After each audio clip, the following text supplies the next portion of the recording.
दोस्तों आजकल के लोगों की सोच इतनी घटिया किस्म की हो गई है कि अगर किसी के सर पर हवस का भूत चढ़ जाता है तो वो लोग इस बात को भूल जाते हैं कि हमारी उम्र क्या है, हमारा रिश्ता क्या है, या फिर हम जो कर रहे हैं वो सही कर रहे हैं या फिर गलत कर रहे हैं।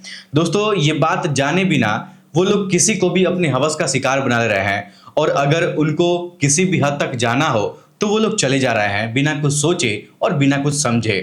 दोस्तों आज की जो सच्ची घटना मैं आप लोगों को सुनाने जा रहा हूं, दोस्तों ये घटना बेहद ही दिल को दहला देने वाला है। दोस्तों कैसे एक मासूम बच्चे को फंसा दिया जाता है, कैसे उसका पूरा जीवन बर्बाद कर दिया जाता है, और कैसे वो बच्चा अपनी ही जान को बचाने के लिए प्रशासन से, वहां के लोगों से जीवन की भीख मांगने लगता है। दोस्तों आज की जो सच्ची घटना मैं आप लोग को सुनाने जा रहा हूं, दोस्तों ये सच्ची घटना है बिहार के दरभंगा जिले की, और वहीं के एक गांव में एक 16 साल का लड़का रहता था जिसका नाम सुमित था। दोस्तों सुमित अपनी मम्मी और अपने पापा के साथ घर पर रहता था, यानी कि दोस्तों इस परिवार में 3 लोगों के अलावा और कोई नहीं था। दोस्तों सुमित की उम्र अभी केवल 16 साल की थी, वो बहुत छोटा बच्चा था और उसके पापा की तबीयत हमेशा खराब रहती थी। उसके घर में सिर्फ और सिर्फ उसके पापा ही पैसा कमाने वाले थे। लेकिन दोस्तों तबीयत खराब होने की वजह से सुमित के पापा अब घर पर ही रहने लगे थे। दोस्तों धीरे धीरे सुमित के घर की हालत इतना ज्यादा खराब हो जाती है कि उसके घर में खाने के लिए एक अन्न का दाना भी नहीं बचता है। दोस्तों सुमित के पापा के इलाज के लिए उस समय घर में पैसे भी नहीं होते हैं, और दोस्तों आप लोग तो सोच ही सकते हैं कि घर में कमाने वाला अगर एक ही आदमी हो, अगर वही बीमार पड़ जाए, अगर वही घर पर बैठ जाए तो उस घर की क्या स्थिति होगी, शायद ये आप लोग बहुत अच्छे से समझते होंगे। दोस्तों सुमित अपने घर की हालत को देखकर बहुत ज्यादा दुखी था, बहुत ज्यादा निराश था। सुमित सोच रहा था ना कि कैसे भी करके मैं अपने परिवार के सारे प्रॉब्लम्स को खत्म कर दूं, सब कुछ चुटकी में खत्म कर दूं, सब कुछ ठीक कर दूं। लेकिन दोस्तों सुमित उम्र में अभी छोटा था, शायद इसीलिए वो बेचारा अपने घर के लिए, अपने परिवार के लिए, अपने माता पिता के लिए कुछ कर नहीं पा रहा था। आखिरकार दोस्तों जब सुमित की उम्र 18 साल की हो जाती है तो दोस्तों सुमित क्या करता है ना कि घर से बाहर जाकर विदेश में पैसा कमाने के लिए सोचता है, क्योंकि दोस्तों सुमित के पास और कोई ऑप्शन भी नजर नहीं आ रहा था। उसके पिता की तबीयत दिन प्रतिदिन खराब होती जा रही थी, वो घर पर ऐसे ही पड़े रहते थे, काम काज करने जाते भी नहीं थे। तभी दोस्तों एक दिन सुमित क्या करता है ना कि अपना सारा कपड़ा एक बैग में पैक कर लेता है और फिर अपना घर छोड़कर बेंगलुरु चला जाता है पैसा कमाने के चक्कर में। अब दोस्तों वहां जाने के बाद 2 दिनों तक बेंगलुरु शहर में इधर उधर भटकता है तो उसको एक कंपनी में काम मिल जाता है। दोस्तों सुमित लगभग 15 दिनों तक उस कंपनी में काम करता है, बहुत खुश था। तभी दोस्तों सुमित की मुलाकात वहां पर एक नौजवान महिला से होती है। दोस्तों वो महिला उसी कंपनी में काम कर रही होती है, और दोस्तों उस महिला का नाम जानवी था। तभी दोस्तों जानवी सुमित से पूछती है कि बेटा तुम कहाँ के रहने वाले हो। तब दोस्तों सुमित कहता है कि आंटी मैं बिहार का रहने वाला हूँ। तब दोस्तों जानवी इस बात को सुनकर मुस्कुराने लगती है, काफी खुश हो जाती है, क्योंकि दोस्तों जानवी का भी ससुराल बिहार में ही था। अब दोस्तों मैं आपको बता दूं ना कि सुमित अभी केवल 18 साल का था, इसलिए वो जानवी को आंटी बोला करता था, चाची बोला करता था। तो जानवी भी उसको अपने बच्चे की तरह प्यार करती थी, वो भी उसको दुलार देती थी, प्यार करती थी। तभी दोस्तों एक दिन की बात है, जानवी क्या करती है कि सुमित को अपने कमरे पर लेकर जाती है, वहां पर उसको खाना खिलाती है और उससे कहती है कि सुमित बेटा तुम्हारा जब भी मन करेगा कमरे पर आने के लिए तो तुम बिना कुछ सोचे, बिना संकोच किए मेरे कमरे पर आ जाना, मैं तुम्हारी माँ जैसी हूँ और तुम मेरे बेटे जैसे हो। अब दोस्तों सुमित इस बात को सुनकर वहां पर बहुत ज्यादा खुश हो जाता है, क्योंकि वो अपने जीवन में पहली बार घर से इतना दूर गया था, बाहर पैसा कमाने के लिए निकला हुआ था, और वहां पर उसको अच्छा भी नहीं लग रहा था क्योंकि वहां पर जान पहचान के उसके लोग थे नहीं। लेकिन जब वहां पर उसको बिहार की रहने वाली जानवी आंटी उसको मिल जाती हैं तो दोस्तों सुमित को वहां पर अपनापन महसूस होने लगता है, उसको घर जैसा वहां पर फील होने लगता है। इसलिए दोस्तों सुमित ना वहां पर बहुत ज्यादा खुश रहने लगता है और मन लाकर काम करने लगता है। दोस्तों मैं आपको बता दूं ना कि जानवी वहां पर अपने छोटे बेटे और अपने पति के साथ रहती थी, यानी कि दोस्तों जानवी वहां पर अपने हस्बैंड और अपने एक बेटे के साथ, ये तीनों लोग वहां पर रहते थे और दोनों एक ही कंपनी में काम करते थे। जिस कंपनी में सुमित काम करता था उसी कंपनी में जानवी और उसका हस्बैंड भी काम करते थे। दोस्तों कभी कभी जानवी कंपनी में जाती थी तो उसका हस्बैंड घर पर रहकर बच्चे का ख्याल रखता था, और कभी उसका हस्बैंड जब नाइट में ड्यूटी करने के लिए कंपनी जाता था तो जानवी रात को रुककर अपने बच्चे का ख्याल रखती थी। कुछ इस तरीके से इन दोनों का जो जीवन था वो गुजर रहा था। तभी दोस्तों एक दिन जानवी का हस्बैंड उससे कहता है कि जानवी आज मैं रूम पर नहीं आऊंगा, आज मुझे कंपनी में बहुत कुछ अर्जेंट काम है। तब दोस्तों जानवी कहती कि ठीक है, अगर तुम आज कमरे पर नहीं आओगे तो मैं सुमित को लेकर अपने साथ जा रही हूँ, क्योंकि अगर सुमित हमारे साथ वहां रहेगा तो मुझे भी अच्छा लगेगा, क्योंकि घर में छोटा सा बच्चा है और मैं अकेली रहूंगी, और तुम रात भर कंपनी में काम करोगे तो मुझे डर लगेगा, इसलिए मैं सुमित को अपने साथ लेकर जा रही हूँ। तब दोस्तों उसका हस्बैंड कहता है कि ठीक है, लेकर चली जाओ, मुझे कोई ऐतराज नहीं है। अब दोस्तों जानवी सुमित को लेकर अपने कमरे पर आ जाती है, खाना बनाती है, उसको खिलाती है और खुद भी खाना खाती है और अपने बच्चे को उसी के सामने बैठकर दूध पिलाने लगती है। अब दोस्तों जब सुमित जानवी आंटी को दूध पिलाता हुआ देखता है तो उसके मन में कुछ अजीब सा ख्याल आने लगता है, लेकिन दोस्तों फिर वो कुछ सोचकर समझकर अपने चेहरे को दूसरी तरफ घुमा लेता है। तभी दोस्तों जानवी आंटी उसको देखकर मुस्कुराने लगती हैं। फिर दोस्तों जानवी आंटी क्या करती हैं कि सुमित को एक अलग कमरे में सोने के लिए बिस्तर लगा देती हैं, और जानवी आंटी क्या करती हैं कि अपने बच्चे को दूध पिलाकर अपने कमरे में सो जाती हैं। लेकिन दोस्तों जैसे ही उस दिन के रात के 2 बजते हैं, जब आधी रात होती है, तभी दोस्तों जानवी आंटी क्या करती हैं कि अपने कमरे से उठकर सुमित के कमरे में चली जाती हैं और चुपचाप उसके कमरे में जाती हैं। और उस समय जो सुमित है ना, बहुत गहरी नींद में सोया हुआ था। दोस्तों जानवी उसके बिस्तर पर जाकर बैठ जाती है और अपने हाथों से उसके पैरों पर इधर उधर चारों तरफ। तभी दोस्तों अचानक से सुमित की नींद खुल जाती है, और सुमित जब जानवी आंटी को इस तरीके से करता हुआ अपने बिस्तर पर देखता है तो वो कहता है कि आंटी आप ये सब क्या कर रही हैं। तब दोस्तों जानवी आंटी उसे कहती हैं कि सुमित बेटा तुम चुपचाप लेट जाओ, सोए रहो, अभी कुछ देर बाद तुमको भी बहुत मजा आएगा। अब दोस्तों जब सुमित इस बात को सुनता है ना, तो वो कुछ बोल नहीं पाता है और उन जो कहती हैं वो मान लेता है, चुपचाप वहीं पर सो जाता है। तो दोस्तों जानवी आंटी क्या करती है ना, दोस्तों उस समय प्रियांशु के साथ ये सब पहली बार हो रहा था उसके जीवन में, तो उसको ये सब करते हुए बहुत मजा आ रहा था। और दोस्तों जानवी को भी बहुत मजा आ रहा था, वो भी उसका बहुत सहयोग कर रही थी, उसको भी बहुत अच्छा लग रहा था। लेकिन दोस्तों जैसे ही सुबह होता है तो सुमित वहां से शर्मा कर उठते हुए अपने कमरे पर चला जाता है। अब दोस्तों कुछ इस तरीके से दोनों के बीच में ये सिलसिला जब एक बार शुरू होता है तो कई महीने तक चलता रहता है, कई महीने तक ये सिलसिला चलता रहता है। यानी कि दोस्तों जानवी को जब भी मौका मिलता था, जब भी उसको मन करता था, तो उसको अपने कमरे पर बुलाती थी, उसके साथ रंगरलियां मनाती थी, और धीरे धीरे कुछ इस तरीके से समय बीत रहा होता है। तभी दोस्तों एक दिन दोपहर का समय था, कमरे के अंदर जानवी सुमित के साथ शारीरिक संबंध बना रही थी।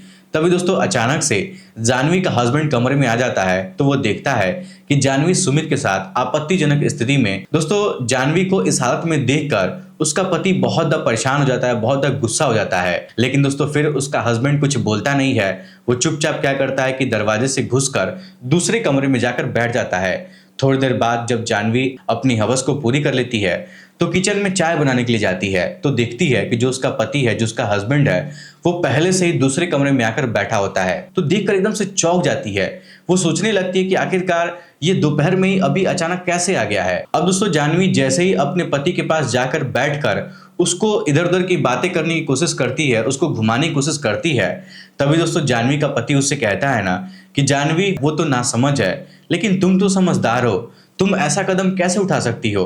दोस्तों मैं आपको बता दूं कि जानवी का पति शांति से वहां पर काम लेता है, सुमित को कमरे में बुलाता है और जानवी को भी अपने पास बैठा देता है और फिर दोनों को समझाता है।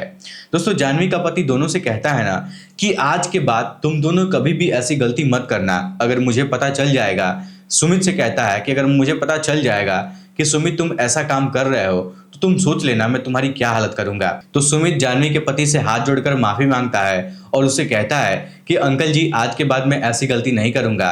तभी दोस्तों जानवी का पति कहता है ना कि बेटा देखो अभी तुम बहुत छोटे हो, तुम्हारी उम्र अभी काम करने की है, आगे बढ़ने की है, तुम इन सब चक्करों में फंसोगे तो तुम्हारी जिंदगी बर्बाद हो जाएगी। दोस्तों यही बात वो जानवी को भी समझाता है कि जानवी तुम ऐसा मत करो। फिर दोस्तों सुमित को समझा बुझाकर वहां से भेज देता है। अब दोस्तों जानवी क्या करती है ना कि अपने पति के पैरों में गिरकर फूट फूट कर रोने लगती है और उससे कहती है कि मुझे माफ कर दो, जाने अनजाने मुझसे गलती हो गई है, आज के बाद मैं ऐसी गलती कभी नहीं करूंगी। तब दोस्तों उसका पति उसको माफ कर देता है। आखिर दोस्तों वहां पर ये मामला शांत हो जाता है, कुछ होता नहीं है और 3-4 दिन तक जो जानवी है अपने पति से नजरें नहीं मिला पाती है। लेकिन दोस्तों उधर जो सुमित था ना उसको जानवी आंटी की याद सताने लगी थी, वो जानवी के बारे में सोचने लगा था। इधर दोस्तों जानवी अपने पति को मनाने में परेशान थी, लेकिन उसका पति उससे नाराज हो गया था, वो एकदम से टूट चुका था। अब दोस्तों कुछ इस तरीके से लगभग जब 1 हफ्ते का वक्त गुजरता है तभी दोस्तों अचानक से सुमित जानवी के कमरे पर पहुंच जाता है। वहां जाता है तो देखता है कि जानवी अपने कमरे में बैठी होती है। तो सुमित उससे पूछता है कि जानवी क्या हो गया है, आज तुम कंपनी में काम करने के लिए नहीं गई हो क्या। तब दोस्तों वो बताती है कि मैं तो पिछले 1 हफ्ते से काम पर नहीं जा रही हूँ, मेरे पति काम पर जाने से मना कर दिए हैं और वो मुझसे सही से बात भी नहीं कर रहे हैं, वो मुझसे गुस्सा हो गए हैं। तब दोस्तों सुमित जानवी की आंखों से आंसुओं को पोंछता है और उसको अपने सीने से लगा लेता है। तो जानवी आंटी को एक अलग सा एहसास होता है। अब दोस्तों जानवी आंटी क्या करती है ना कि तुरंत उसको बिस्तर पर सुलाती हैं और उसके साथ अपनी हवस को मिटाने लगती हैं। फिर सुमित वहां से उठकर अपने कमरे पर चला जाता है। कुछ इस तरीके से लगभग 15 दिनों का वक्त गुजर जाता है। तभी दोस्तों एक दिन फिर से जानवी और सुमित अपने ही कमरे में संबंध बना रहे होते हैं। उस समय गर्मियों का दिन था, गर्मियों का समय था। तो उसका जो पति था ना, वो काम करने के लिए कंपनी में गया हुआ था, लेकिन काम करते करते उसकी तबीयत बहुत खराब हो गई थी। अचानक से उल्टी होने लगा था, दस्त होने लगा था, उसको घबराहट होने लगा था, चक्कर आने लगा था। तो जानवी का हस्बैंड क्या करता है कि कंपनी से छुट्टी लेकर फिर से दोपहर के समय में अपने कमरे पर आ जाता है। लेकिन जब कमरे पर आता है ना, तो फिर से वो सुमित को वहां पर देख लेता है। अब दोस्तों जब सुमित को वहां पर देखता है तो वो पूछता है कि सुमित, तुमको मैं मना किया था ना, तुम यहाँ पर क्या करने के लिए आए थे? तब दोस्तों सुमित कुछ खास जवाब नहीं देता है। लेकिन जब जानवी का हस्बैंड कमरे के अंदर जाकर कमरे के अंदर से अलमारी के ऊपर से एक हिडन कैमरा निकालकर, जब उसका मेमोरी कार्ड निकालकर अपने मोबाइल में लगाकर और जब उस वीडियो को प्ले करता है, तो उस वीडियो को देखकर उसके पैरों तले जमीन खिसक जाते हैं। दोस्तों मैं आपको बता दूं ना कि जानवी का पति जानवी को बिना बताए उसके कमरे में एक छोटा सा हिडन सीसीटीवी कैमरा लगा दिया था। ये बात उस समय जानवी को पता नहीं था। दोस्तों मैं आपको बता दूं ना कि उस दिन जानवी सुमित के साथ क्या क्या कर रही थी, उस वीडियो में सब कुछ साफ साफ नजर आ रहा था। अब दोस्तों ये सब देखकर उसके पति की हालत खराब हो जाती है। जानवी का पति उसको बहुत ज्यादा प्रताड़ित करता है और अंत में उसको छोड़कर, उसको तलाक देकर अपने घर चला जाता है। दोस्तों जानवी के पति का घर बिहार में था, बिहार के सासाराम में। तो वो अपने घर चला जाता है और अपने माता पिता के साथ वहीं पर रहने लगता है। और दोस्तों जानवी को और उसके बच्चे को वहीं पर सुमित के साथ रहने के लिए छोड़ देता है। दोस्तों जानवी का पति जब वहां से अपने गांव चला जाता है तलाक देकर, तो जानवी अपने पति को रोकने की कोशिश नहीं करती है, वो भी उसको तलाक देकर छोड़ देती है। उसके जाने के बाद सुमित के साथ और भी ज्यादा आजाद होकर अपना जीवन जीने लगती है। धीरे धीरे समय गुजरता है तो सुमित अब जानवी के कमरे पर ही रहने लगता है। जैसे कि दोस्तों पहले जानवी का पति कंपनी में काम करने जाता था तो जानवी अपने बच्चे का ख्याल रखती थी, ठीक उसी तरीके से अब सुमित कंपनी में काम करने के लिए जाने लगा था और जानवी घर पर रहकर अपने बच्चे का ख्याल रखने लगी थी। कुछ इस तरीके से वक्त गुजर रहा था। तभी दोस्तों एक दिन जानवी सुमित से शादी करने का प्रस्ताव रखती है। वो उससे कहती है कि देखो, जब हम दोनों एक साथ हैं और जब मैं तुम्हारे लिए अपने पति को छोड़ दी हूँ, तो अब मैं तुमसे शादी करूंगी। तब दोस्तों सुमित जानवी से शादी करने के लिए मना कर देता है और कहता है कि अभी मेरे 2 बड़े भाई हैं, पहले उनकी शादी हो जाएगी तब मैं शादी करूंगा।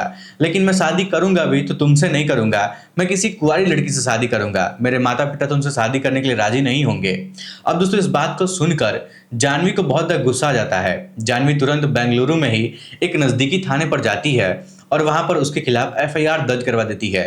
तो दोस्तों पुलिस वाले सुमित को बहुत ज्यादा प्रताड़ित करते हैं, उसको समझाते हैं और जबरदस्ती जानवी की शादी सुमित से वहीं पर पुलिस स्टेशन के मंदिर में ही करवा दिया जाता है। दोस्तों ये शादी वहां के पुलिस द्वारा करवाई जाती है। जब दोनों की शादी हो जाती है तो सुमित जानवी के साथ पति पत्नी के रूप में रहने लगता है। लेकिन दोस्तों सुमित जानवी के साथ रहना नहीं चाहता था। वो नहीं चाहता था कि कोई आंटी उसकी पत्नी बने। वो सिर्फ और सिर्फ उसके साथ मौज मस्ती और टाइम पास करना चाहता था। लेकिन दोस्तों जब उसकी शादी उससे हो जाती है तो सुमित एकदम से मजबूर हो जाता है। तो दोस्तों सुमित ना जानवी को अपने रास्ते से हटाने की कोशिश करता है और एक बहुत ही खतरनाक प्लान बनाता है। दोस्तों एक दिन रात को जानवी अपने कमरे के अंदर सोई हुई थी और सुमित के साथ शारीरिक संबंध। तभी दोस्तों सुमित क्या करता है कि बेड के नीचे से एक धारदार हथियार निकालता है और उस हथियार से दोस्तों उस रात जानवी की मौत हो जाती है। उसके बाद सुमित वहां से भाग जाता है। और दोस्तों मैं आपको बता दूं ना कि जानवी जहां पर कमरा लेकर रह रही थी वो एक कंपनी का ही कमरा था जिसमें कंपनी के बहुत सारे लोग काम करते थे। तो उसके बगल में बहुत सारे लोग ऐसे थे जो उसी के कंपनी में काम करते थे। जब वो लोग सुबह सुबह उठकर बाहर निकलते हैं तो देखते हैं कि जानवी के कमरे का दरवाजा खुला हुआ था और कमरे के अंदर जो उसका छोटा सा बच्चा था वो रो रहा था। तो दोस्तों वो लोग कमरे के अंदर देखने के लिए जाते हैं तो वो लोग देखते हैं कि जानवी अपने बिस्तर पर। अब दोस्तों ये सब देखकर उनके होश उड़ जाते हैं। दोस्तों वो लोग तुरंत पुलिस को फोन करके वहां पर बुलाते हैं। पुलिस वाले जब जांच पड़ताल करते हैं तो उनको पता चलता है कि जानवी की शादी अभी कुछ दिन पहले ही एक लड़के से हुई थी। अब दोस्तों पुलिस वाले सुमित को ढूंढने की तलाश करते हैं। तो 2 दिन बाद जो सुमित है वो राजस्थान में पुलिस वालों को मिलता है। जब उससे पूछताछ की जाती है तो सुमित पूरी घटना की जानकारी सही सही पुलिस वालों को बता देता है कि जानवी आंटी किस तरीके से उसको अपने जाल में फंसाने की कोशिश कर रही थी और वो उसके साथ नहीं रहना चाहता था। लेकिन फिर भी उसको फोर्स करके, उसको प्रताड़ित करके अपने साथ रख रही थी। कुछ इस तरीके से वो पुलिस वालों के सामने बयान देता है। आखिरकार दोस्तों जब पुलिस वाले जानवी के पहले पति से पूछताछ करने की कोशिश करते हैं तो दोस्तों जानवी का पहला पति भी पुलिस वालों को पूरी हकीकत के बारे में बता देता है और वो भी पुलिस वालों से यही कहता है कि इसमें सुमित की गलती है। वो भी सुमित की गलती निकालता है। तो दोस्तों पुलिस वाले सुमित के ऊपर कार्रवाई करते हैं और उसको 15 सालों के लिए जेल के अंदर डाल दिया जाता है। और दोस्तों जानवी का जो छोटा सा बच्चा था उसको उसके पापा के हाथों में सौंप दिया जाता है, यानी कि उसके पहले पति को दे दिया जाता है। दोस्तों मैं आप लोगों से हाथ जोड़कर विनती करूंगा कि अगर आप लोग कहीं विदेश या फिर घर से कहीं दूर पैसा कमाने के लिए जाते हैं या जाने के लिए सोचते भी हैं तो आप लोग सिर्फ और सिर्फ अपने परिवार से मतलब रखिएगा। अगर घर से बाहर किसी और से मतलब रखेंगे तो कोई भी आपका फायदा ही उठाएगा और हो सकता है कि आपको कुछ इस तरीके से फंसा दिया जाए जैसे इस घटना में इस बेचारे को फंसा दिया गया है और इस तरीके से आपकी भी जिंदगी बर्बाद हो सकती है। दोस्तों इस घटना से हमें बहुत कुछ सीखने की जरूरत है। चलिए फिर आज के इस वीडियो में इतना ही। वीडियो पसंद आए तो वीडियो को लाइक, चैनल सब्सक्राइब जरूर करिएगा। आप सभी लोगों का बहुत बहुत धन्यवाद।